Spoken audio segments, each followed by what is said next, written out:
నమస్తే తెలుగు రాజ్యం స్వాగతం. నేను మీ సంధ్య. జనసేన అధ్యక్షుడు AP deputy CM Pawan Kalyan గారు చాలా రోజుల తర్వాత జనసేన కార్యకర్తలకు, నేతలకు, అలాగే అభిమానులకు అందుబాటులోకి రావడం జరిగింది. నేను ఒక మీటింగ్ కూడా పెట్టడం జరిగింది. ఈ నేపథ్యంలో మీటింగ్లో చాలా ఆసక్తికర వ్యాఖ్యలు చేశారు. పక్క రాష్ట్రంలో ఎవరో గెలిస్తే ఏపీకి ఆపాదించడం ఏంటి, అసలు తనను టార్గెట్ చేయడం ఏంటి అన్న కోణానికి సంబంధించి ఇంట్లో పెళ్లికి కుక్కల హడావుడి అన్నట్టుగా మన ఇంట్లో పెళ్లి జరుగుతుంటే ఎవరో వచ్చి ముందర హడావుడి చేస్తారు కదా, అలా ఉంది. మన వాతావరణ పరిస్థితులు ఏంటి, మన ప్రాంత భౌగోళిక పరిస్థితులు ఏంటి, మన దగ్గర ఉన్న అనేక అంశాలకు సంబంధించి ఎలా పోలిక పెడతారు. మరి 2019లో నిలబడ్డాను కదా, 2 చోట్ల ఓడించారు కదా, అప్పుడు నేను అదే ప్రయోగం కదా చేసింది. అప్పుడు గెలిపించకుండా ఇప్పుడు ఇక మాట్లాడడం ఏంటి, ఈ అవాక్కులు చవాక్కులు ఏంటి. అయినా నేను ఒక కులానికి సంబంధించి ఆపాదించే నాయకుడిని కాదు, నేను అన్ని కులాలకు మతాలకు సంబంధించిన వాడిని అంటూ ఆయన చేసిన కామెంట్స్. ఈ నేపథ్యంలో గతంలో కొన్ని వీడియోస్ని తెర మీద తీసుకొస్తూ ఇప్పుడు కొన్ని మీరు సీఎం అవడానికి రాలేదు అనేసి అన్నారు అంటూ, మరి గతంలో మీరు చేసిన కామెంట్స్ మీరు ఎలా మర్చిపోతారు అంటే ఇలా రకరకాల వాదనలు తెర మీద తీసుకోవడం జరుగుతుంది. ఆఫ్టర్ 2 months తర్వాత ఆయన శస్త్రచికిత్స తర్వాత తెర మీదకి రావడం జరిగింది. డీటెయిల్స్ తెలుసుకునే ప్రయత్నం చేద్దాం. చరిత్రకారు, రాజకీయ విశ్లేషకులు చిలకడ శ్రీకాంత్ గారు మనతో ఉన్నారు. ఆయన మాటలు. శ్రీకాంత్ గారు నమస్తే. నమస్కారం సంధ్య. నిన్న ఒకంత భావోద్వేగం అనాలా, అసహనం అనాలా, నిజంగానే మనం కూడా ఒక విశ్లేషణ చేసాం. పక్క రాష్ట్రంలో గెలిచిన దానికి ఈ రాష్ట్రంతో సవివరమైనటువంటి విశ్లేషణ అదే పోలిక ఏంటి అనేది అది కరెక్ట్ కాదు అన్న విషయం అని కూడా మనం స్పష్టంగా చెప్పడం జరిగింది. నిన్న అంటే ఇంకా ఆయనకు ఏ రేంజ్లో అభిమానుల నుంచి ఒత్తిడి పెరిగింది అనాలా, లేకపోతే తెలియకుండా పార్టీ కార్యకర్తలకు, నేతలకు ఒక రకమైన నిశ్చేజంలో వెళ్ళడం వల్ల ఆయన కామెంట్స్ చేశారా? ముందుగా ఆయన చేసిన కామెంట్స్ని ఎలా చూడాలి? వాస్తవానికి మనం గతంలో పలు విశ్లేషణల ద్వారా మనము మాట్లాడుకున్నది ఏంటంటే, జనసేనలో ఏ రోజుకు ఆ రోజు ఎప్పటికప్పుడు కొత్త నాయకులు పుట్టుకొస్తున్నారా, కొత్త కార్యకర్తలు తయారవుతున్నారా, లేదా కొత్త కార్యకర్తల్ని తయారు చేస్తున్నారా అంటే లేదు అనే సమాధానమే వస్తుంది. లేదు అనే సమాధానం ఎందుకు వస్తుందంటే, ఒక limited arena, limited persons, limited public, limited voters, అట్లా వాళ్ళు మేమేం చెప్తే అది వినేటటువంటి వాళ్ళే రావాలి, మేమేం చెప్తే అది వినాలి, విని ఎస్బాస్ అని వెళ్ళిపోవాలి అనేటటువంటి ఒక వాతావరణం అక్కడ కనిపిస్తుంది మనకు. వాస్తవానికి రాజకీయ పార్టీల లక్ష్యాలు, లక్షణాలు ఎట్లా ఉంటాయంటే, ఎవరైనా ఒక కొత్త సంగతి తెలియజేసినప్పుడు, ఎవరైనా ఒక కొత్త అంశాన్ని లేవనెత్తినప్పుడు దీనిని రాజకీయంగా మనం ఏ విధంగా వినియోగించుకోవచ్చు, మన రాజకీయ పార్టీ ఎదుగుదలకు ఈ అంశం ఏ విధంగా ఉపకరిస్తుందని ఆలోచించిన వాళ్ళే చరిత్రలో రాజకీయ నాయకులుగా ఎదిగారు, పెరిగారు, వాళ్ళు విజేతలుగా నిలిచారు. ఇది ఎవరూ కాదనలేనటువంటి ఒక వాస్తవం. ఇక్కడ అనూహ్యంగా ఎవరో మొన్న మనం విశ్లేషణ చేసిన తర్వాత కింద ఎవరో విజయ్ గారికి సంబంధించి విజయ్ది తమిళనాడులో విజయ్ టీవీకే పార్టీది ఫ్లూక్ హిట్, ఇదేమి కని వినిరుగుని అని మీరు అంటున్నారు కానీ కాదు అని చెప్పి ఎవరో కామెంట్ పెట్టారు.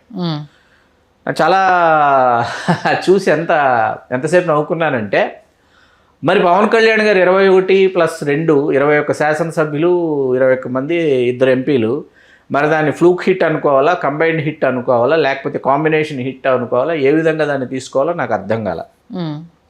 మనం 1, 2, 3, 4, 5, 6 విశ్లేషణలు విజయ్ గారి గురించి చేశామని అనుకుంటే, ప్రతి విశ్లేషణలోనూ మనం ఒక విస్తృతమైనటువంటి ఒక విషయాన్ని మనం చెప్పాం. అదేంటంటే, తన ప్రయాణాన్ని విజయ్ సినిమా కథానాయకుడిగా ప్రారంభించిన నాటి నుంచి అతను ముఖ్యమంత్రి అయ్యే నాటికి మధ్యలో 32 సంవత్సరాల కాలం ఉంది.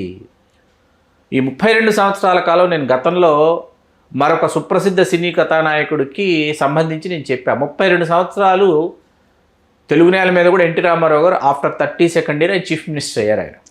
ఆయన ప్రజల నాడి రామారావు గారు పట్టుకున్నారా, తెలుసుకున్నారా, లేకపోతే తన రాజకీయ పార్టీ నెలకొలిపితే వీళ్ళు ఖచ్చితంగా ఆమోదిస్తారా అన్న ఆలోచనలన్నీ ఆయన చేసింది 1978 ఎన్నికల తర్వాతగానే ఆయన ఆలోచించలా. అప్పటి వరకు ఆయనకు నటించడం ఒక్కటే తెలుసు. ఆయన పాత్రలు, ఆయన స్క్రిప్ట్లు, ఆయన క్యారెక్టర్స్, వాటికి సంబంధించిన స్కెచెస్, గెటప్స్, మేకప్స్, వాటితోనే ఆయన కాలం గడిచిపోయింది. మీకు ఒక విషయం తెలుసా సంధ్య గారు, రామారావు గారికి షార్ట్ గ్యాప్లో షూటింగ్ మధ్యలో విజయవాహిని, ఏవిఎం, వీనస్, ఇక్కడ షార్ట్ గ్యాప్లో న్యూస్ పేపర్ ఉందనుకోండి, షార్ట్ గ్యాప్లో వచ్చి కూర్చుంటారు. రిలాక్స్ అవుతున్నప్పుడు టీపాయ్ మీద న్యూస్ పేపర్స్, సినిమా వారి పత్రికలు అవి పెడితే సినిమా వారపత్రిక తీసుకోవాల్సి వస్తే ఇది ఎన్టీ రామారావు గారు స్వయంగా చెప్పింది మీకు చెప్తున్నా. సినిమా మన దినపత్రిక తీసుకోవాల్సి వస్తే సినిమా వారపత్రిక కాదు, దినపత్రిక తీసుకోవాల్సి వస్తే దినపత్రిక తీసుకుని వెనక పేజీలోకి వెళ్ళిపోయేవాళ్ళంట. వెనక పేజీలో సినిమా వార్తలు వచ్చాయి, అవన్నీ చదివేసి తీసి పక్కన పెట్టి పడుకునేవారంట. న్యూస్ చూడకపోయేవారు. ఓకే, మనకు సంబంధించిన విషయం కాదది అని ఆయన. ఓకే, మనకు సంబంధించిన విషయం అది కాదు అని ఆయన ముఖ్యమంత్రి అయిన తర్వాత ఇది ఒక ఇంత మీకు వినటానికి ఆశ్చర్యంగా ఉంటుంది. ముఖ్యమంత్రి అయిపోయారు, మీకు అమృత్సర్లో బ్లూ స్టార్ ఆపరేషన్ అని జరిగింది. అమృత్సర్లో మన సైనికుల్ని లోపల టెర్రరిస్టులు, పంజాబ్ టెర్రరిస్టులు ఉన్నటువంటి అమృత్సర్ దేవాలయంలోకి ఇందిరాగాంధీ గారు దాన్ని బ్లూ స్టార్ ఆపరేషన్ అంటారు, సైనికులు వెళ్ళి వాళ్ళని తొదముట్టించడం జరిగింది. జరిగిన తర్వాత రామారావు గారు ఆ జరిగిన వెంటనే న్యూస్ తెలిసిన వెంటనే రామారావు గారి దగ్గర ఇక్కడ మీడియా ఉన్నారు, ప్రింట్ మీడియానే కదా అప్పుడు. సార్ ఏంటి సార్ మరి బ్లూ స్టార్ ఆపరేషన్ ఇట్లా సైనికులు అమృత్సర్ దేవాలయంలోకి వెళ్ళిపోయారు, సిక్కులు పవిత్రమైనటువంటి స్థలం, దాన్ని ఏంటి మీరు దీనిని ఏ విధంగా చూస్తున్నారంటే ఆ సైనికుల పదఘట్టనల్ని మేము ఖండిస్తున్నాం అన్నాడు ఆయన. ఆ సైనికుల పదఘట్టనల్ని మేము ఖండిస్తున్నాం. ఆవిడ చేసింది గాంధీ గారు చేసింది రైట్ పనైనప్పటికీ ఈయనకు అదేదో అనిపించి ఈయనేదో పడికట్టు పదాలు ప్రయోగించారు. అట్లా ఉండేది రామారావు గారితో. ఇప్పుడు ఇక్కడ మనం విజయ్ గారి సంగతి లేకపోతే పవన్ కళ్యాణ్ గారు చేసినటువంటి వ్యాఖ్యానాలు చూస్తే మనం గతంలో చెప్పాం. ఇప్పుడు ఈవేళ సార్ జనసేన అనేది పవన్ కళ్యాణ్ గారు అనేది 2014 నుంచి అది కొనసాగుతూ ఉంది. అది అవును, 14లో ఆయన ప్రారంభించారు, 19లో ఆయన సిపిఐ సిపిఎం బీఎస్పీలతో పొత్తు పెట్టుకున్నారు, ఆయన పోటీ చేశారు. 135 స్థానాలు ఆయన పోటీ చేసి 40 స్థానాలు వాళ్ళు కేటాయించారు, నన్ను 2 చోట్ల ఓడించారన్న విషయం ఆయన చెప్పారు. 11th అవర్ డెసిషన్స్ అనేవి జనసేన పార్టీని కకావికలం చేసేసాయి 19 ఎన్నికలు. All our 11th hour decisions. మనం మొన్న కూడా మాట్లాడుకున్నాం, సాయంత్రం 4 గంటలకి నామినేషన్ గడువు తీరిపోతుందంటే ఉదయం కూడా జాబితా విడుదల చేశారు, అభ్యర్థుల జాబితా. మొన్న కూడా మనం మాట్లాడుకున్నాం. ఇట్లాంటి నిర్ణయాలు తర్వాత ఇప్పుడు మీకు అధికారంలోకి రావాలి, నేను అధికారంలోకి వచ్చి నేను అధికార పీఠాన్ని కైవసం చేసుకోవాలి అని అనుకుంటే ఆ ఆలోచన వేరు, దానికి వేసేటటువంటి అడుగులు వేరు, ఆ అడుగులు వేరే విధంగా పడతాయి మీకు.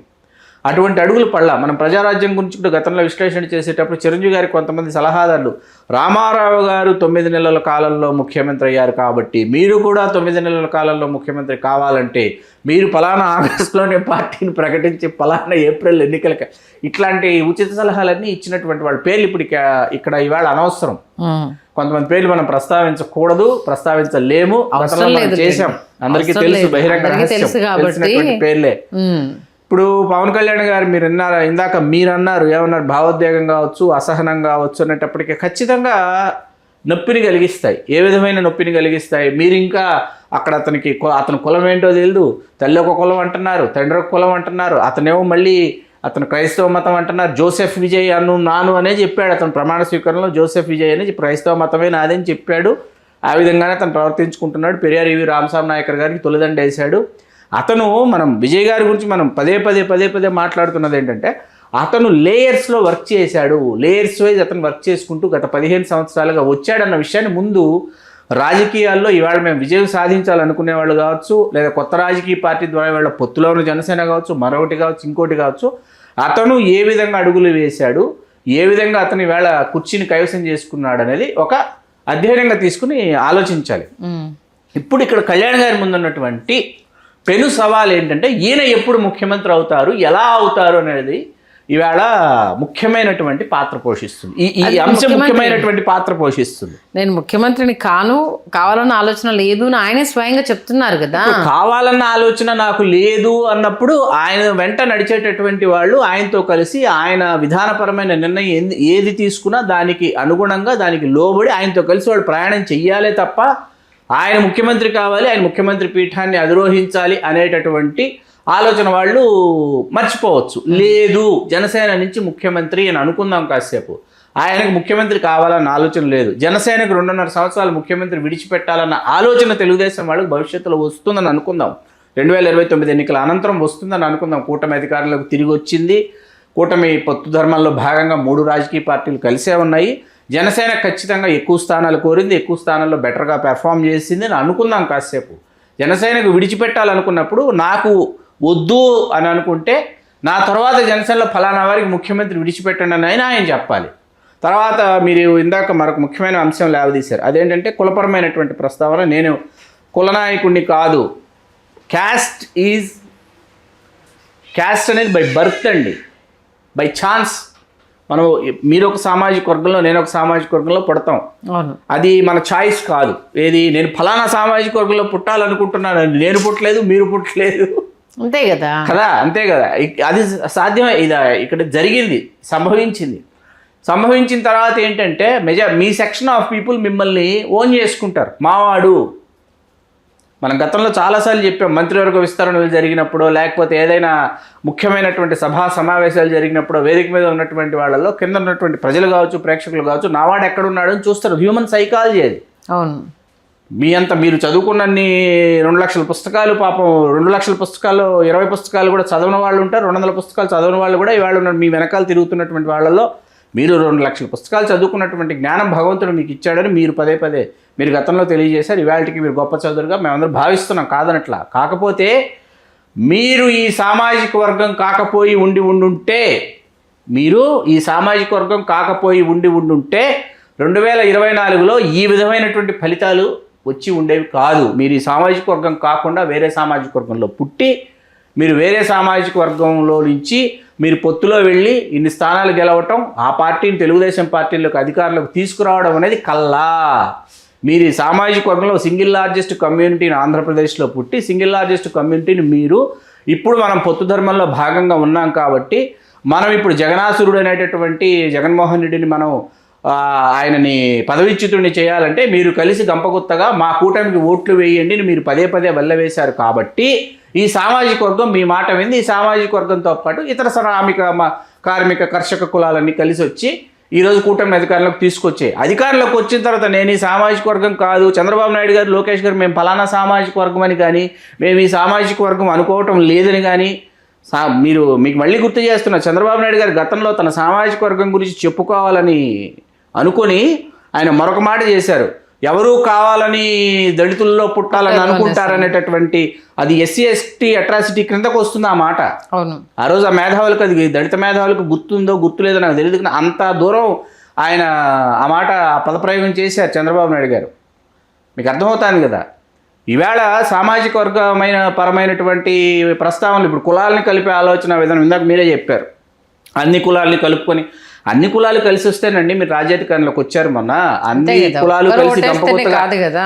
మీకు జగన్మోహన్ రెడ్డి గారు నా ఎస్సీ, నా ఎస్టీ, నా బీసీ అంటే ఏఎస్సీ, ఏఎస్టీ, ఏబీసీ ఓట్లు వేసిందో మనం ఫలితాలు చూస్తే మనకు అర్థమవుతుంది ఎందుకు 11 స్థానాలకు ఆయన పరిమితం అయ్యారు. అట్లాగే రెడ్డి సామాజిక వర్గంలో ఆయన సొంత సామాజిక వర్గమే ఆయనకు ఓటు వేయలేదన్న విషయం, ఆయన కంచుకోట్లని చెప్పుకునేటటువంటి అన్ని నియోజకవర్గాల్లో కూడా ప్రతికూల ఫలితాలు వచ్చాయన్న విషయం మనకు అర్థమవుతుంది కదా. అవును. మీరు ఈ సామాజిక వర్గానికి చెందినటువంటి నాయకుడిగా ఈ సామాజిక వర్గం నా నుంచి ఎంతో కొంత ఆశిస్తుంది అన్న ఆలోచన మీకు ఉన్నట్లయితే, మీ సామాజిక వర్గం మీ నుంచి ఎంతో కొంత ఆశిస్తుంది కదా. నావాడు అక్కడ ఉన్నాడు, అందలం ఎక్కాడు అంటే నావాడు నాకు తిరిగి ఏమిస్తాడు, గివ్ అండ్ టేక్ పాలసీలో మీ నుంచి ఆశిస్తారు కదా. అంతే కదా. ఆశించినప్పుడు ఈ సామాజిక వర్గం ఎదుర్కొంటున్నటువంటి సమస్యలు ఏంటి, ఈ సామాజిక వర్గం ముందున్నటువంటి సమస్యలు ఏంటి, ఈ సమస్యలను ఎట్లా పరిష్కరించాలని అనుకుంటున్నారు, ఎందుకు వీళ్ళు పరిష్కరించలేకపోతున్నారు, ఎందుకు కొన్ని స్థానాలలో ఫస్ట్ ప్లేస్ ఆఫ్ ఓటర్స్గా ఈ సామాజిక వర్గం ఉన్నటువంటి స్థానాలలో వీళ్ళు ఎందుకు దశాబ్దాల తరబడి పోటీ చేయలేకపోతున్నారు అన్నటువంటి ఒక అధ్యయనం మీ రాజకీయ పార్టీతో కొనసాగుతూ దశాబ్ద కాలంగా మీ చుట్టూ ఉన్నటువంటి మేధావులు, విద్యావేత్తలు, విజ్ఞానవంతులు వాళ్ళందరూ కూడా కలిసి కూర్చొని చర్చ చేయాలి. మీరు వాళ్ళతో చర్చించాలి. మీరు ఆ చర్చే చేయకుండా ఇంకొక మాట మాట్లాడారు, అందరూ నన్ను విడిచేసి వెళ్ళిపోయారు, పారిపోయారు అని అన్నారు. అవును. ఓడిపోయిన తర్వాత అందరూ విడిచి పారిపోయారు అంటే వాళ్ళు ఎందుకు విడిచి వెళ్ళిపోయారని వాళ్ళు అంటున్నారు పదే. వాళ్ళందరూ వేళ సమావేశం అవుతున్నారండి. లక్ష్మీనారాయణ గారు, తోట చంద్రశేఖర్ గారు, చింతల పార్థసారథి గారు, పాపిశెట్టి రామ్మోహన్ రావు గారు వీళ్ళందరూ సమావేశం అవుతున్నారు, కూర్చుంటున్నారు. పవన్ కళ్యాణ్ గారితో కాదు, వాళ్ళందరూ కూర్చుని మన సామాజిక వర్గం యొక్క అభ్యున్నతి ఏంటి, మన సామాజిక వర్గం నెక్స్ట్ లెవెల్కి వెళ్ళాలంటే మనం విఘ్నులైనటువంటి ఐఏఎస్, ఐపీఎస్, ఐఆర్ఎస్ రిటైర్డ్ అయినటువంటి వాళ్ళ సలహాలు కానీ సూచనలు కానీ ఆయనకు అవసరం లేనప్పుడు మనం ఆ పార్టీలో ఉండి ఆయన మీద ఒత్తిడి తీసుకురావడం కంటే పార్టీలో నుంచి వెలుపలికి వచ్చి ఆయనకు బ్యాక్ ఎండ్ నుంచి మనం సలహాలు సూచనలు పంపిద్దాం. సలహా మీరు స్వీకరించవచ్చు, ఉచిత సలహాని మీరు కొట్టిపారేయవచ్చు. మీకు అర్థమవుతుంది కదా. మరి ఆ రోజు మరి పివి రావు గారు ఐఆర్ఎస్ రిటైర్డ్ నాయకత్వంలోనే ఇంతమంది ఐఏఎస్, ఐపీఎస్, ఐఆర్ఎస్ రిటైర్డ్ వాళ్ళందరూ కూడా మీ పార్టీ గుమ్మం తొక్కారు. తొక్కిన తర్వాత వీళ్ళందరూ నాకు అవసరం లేదు మీరు చెప్పారా లేకపోతే వాళ్ళు వైదొలిగారు అన్నది ఒకసారి ఆత్మపరిశీలన చేసుకోవాలి. మీకు సామాజిక వర్గం సంబంధించి నేను ఈ సామాజిక వర్గానికి చెందినటువంటి వాడిగా నేను భావించటం లేదు, నేను అనుకోవటం లేదు అని అన్నప్పుడు జలగం వెంకటరావు గారు ముఖ్యమంత్రిగా ఉన్నప్పుడు ఆయన వెలం సామాజిక వర్గం అండి. పశ్చిమ గోదావరి జిల్లా మూలాలు అయినప్పటికీ ఆయన ఖమ్మం జిల్లాలో స్థిరపడి ఖమ్మం జిల్లా సత్తుపల్లి నియోజకవర్గం నుంచి ఆయన ఎంపిక అవుతూ వచ్చి ఆయన సర్పంచ్ స్థాయి నుంచి ఏఐసిసి దాకా వెళ్ళినటువంటి వ్యక్తి జలగం వెంకటరావు గారండి, కాంగ్రెస్ పార్టీలో సంజయ్ గారు. ఆయన వెలమ సామాజిక వర్గానికి ముఖ్యంగా మనకు ఉత్తరాంధ్రలో వెలమల ప్రాబల్యం ఎక్కువ, శ్రీకాకుళం విజయనగరం విశాఖ జిల్లాలో వెలమల ప్రాబల్యం ఎక్కువ.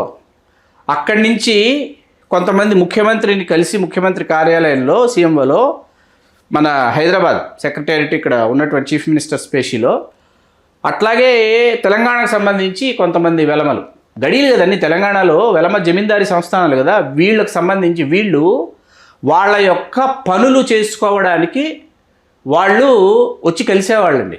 దీనికోసం ఒకరిని నియమించారు జలగం వెంకటరావు గారు సొంత సామాజిక వర్గం కోసం.